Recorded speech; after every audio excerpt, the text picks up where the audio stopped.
I've been working on this mosaic for weeks and it is finally time to grout. So we're using Jennifer's mosaic grout in black as always. And for this particular grout, the mixture is 3 parts grout to 1 part water. So I'm just going to mix that up until I've got the consistency that I like. If I need to mix more later, I can do that.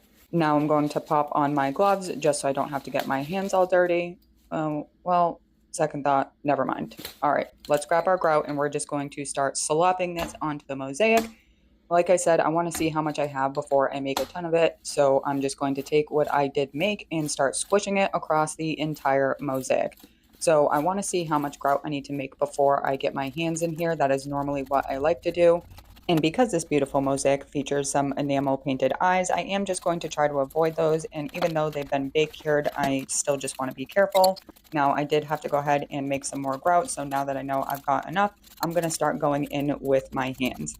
The reason I go in with my hands is just because I can feel everything a whole lot better. I have much better of an idea that all the grout is actually getting into all of those little nooks and crannies that I want them to. I have much more control over the edge with the grout. I just prefer using my hands. It's not a big deal. It is a little bit messy, but you can wash your hands. You're going to be just fine. Once I've kind of smoothed everything out with my hands and my fingers, and I'm sure that I'm not missing any areas, I am going back in with a wet paper towel and I'm going to clean the frame up now. We cannot start touching the tiles or the face of the mosaic until this grout starts to dry. We do not want to introduce any more moisture than we need to. So we want the entire mosaic to look like this, where it looks dried on the white glass here. We want it all to have that very dried surface before we start trying to wipe it away. So I've let it sit for about 30 minutes and now I can start going in with my damp paper towels. Now listen, I use quite a few paper towels, but I prefer it over a sponge because a sponge gets ripped up so fast and the paper towels do too, but at least I can toss them and I'm not buying a ton of sponges to just throw away.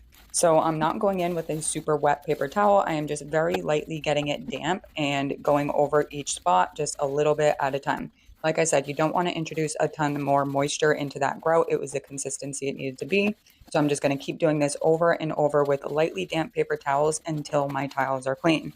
As you can see, I'm also going in with a little brush, a little dustpan brush, and that's just to get rid of any crumbs. And we are done. You guys, look at this mosaic. I have to say, I don't want to toot my own horn, but beep, beep, Georgie, this thing looks sick. I am so excited with how this came out in every single lighting. It looks absolutely fantastic. I'm so thrilled. I wish there was a way that I could personally show Tim Curry this. I'm so proud of it. I'm so happy with it. I think he looks super cool, but you guys are going to have to comment down below. Let me know what you think of this mosaic. I think it was worth every single hour that I put into it, and he will be for sale on my Etsy shop soon.